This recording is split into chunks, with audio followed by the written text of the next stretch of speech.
need to remember that we've been doing research for over 40 years now.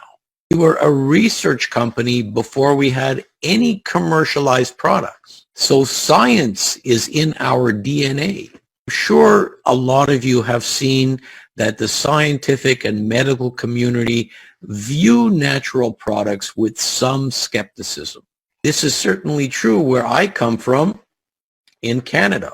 Canadian government and the Quebec government went as far to say the following: want to see the way a natural supplement company should behave. Their statements on scientific validity to look at Immunotech. I want you to continue exploring these Immunical products and exploring glutathione. Please feel free to visit my Facebook page. You see the address up there. New articles on glutathione all the time.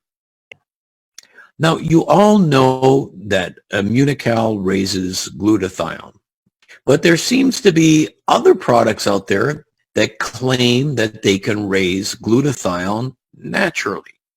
Let's take a look at some of the more common ones.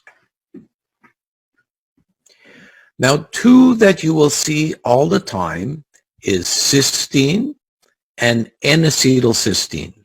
These are very, very popular substances. Where do they come from? For many years, cysteine came from one major source. It came from the hair clippings of barbershops in China. Bought of hair that's cut in China, they turn it into cysteine. Also use the cysteine to make N-acetylcysteine, NAC. Some people had a very difficult time with this.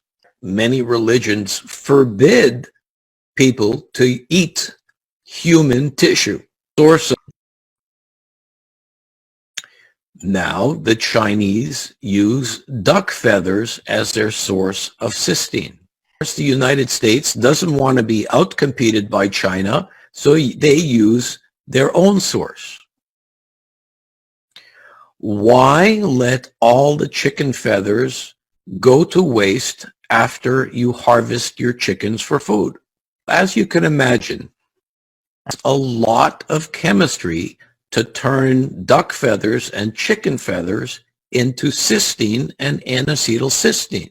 So can we really call these substances natural? And of course, you all see glutathione as a supplement.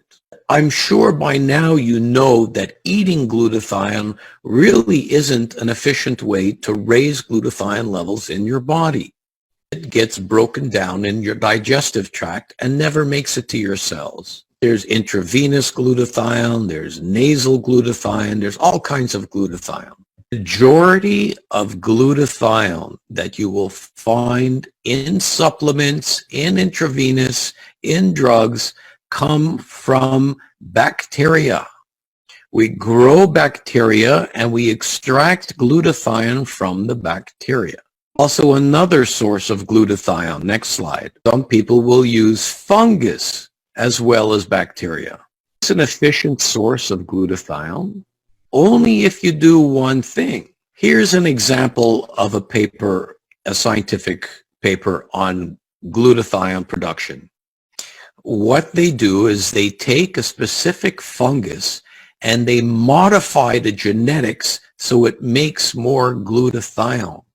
See, all of these, there's many, many studies, and what they do is they manipulate the genetic makeup of these fungi to produce glutathione. They expose them to chemicals and strong radiation to manipulate, to engineer their DNA. Now you can do the same thing to bacteria as well. Here they're using a common bacteria called E. coli. This is the bacteria that gives you diarrhea. Next slide. This bottom slide over there, this is even crazier. They combined the genetic material of two different bacteria. E. coli, which gives you diarrhea, Streptococcus, which gives you sore throat, and they fused them to make a monster new bacteria that makes glutathione. So engineering the replicative material of these organisms forward, is this natural? Even if we say that it's natural, next slide, this is 100% genetically modified organisms. So let's go on. Next slide. Really, whether you have a problem with genetically modified organisms, you care it comes from chemically treated feathers from birds, doesn't matter. Because what matters is human studies. Does it work in human beings? This is an example of a table that I have in my new book.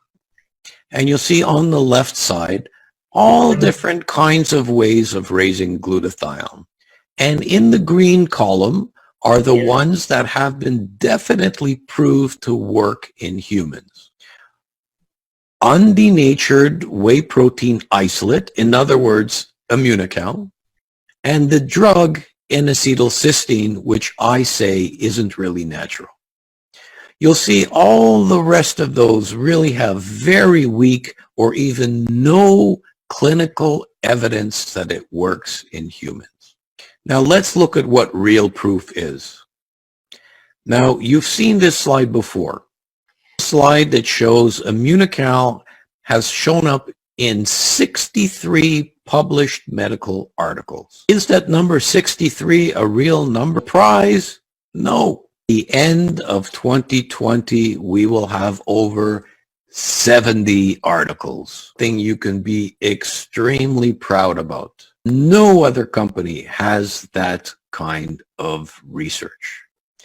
And again, if you really want to find out more about glutathione and get into much higher details, you'll see the latest book on glutathione in Spanish. Or if you just want to go online, visit my Facebook page, and we will all continue to learn every month.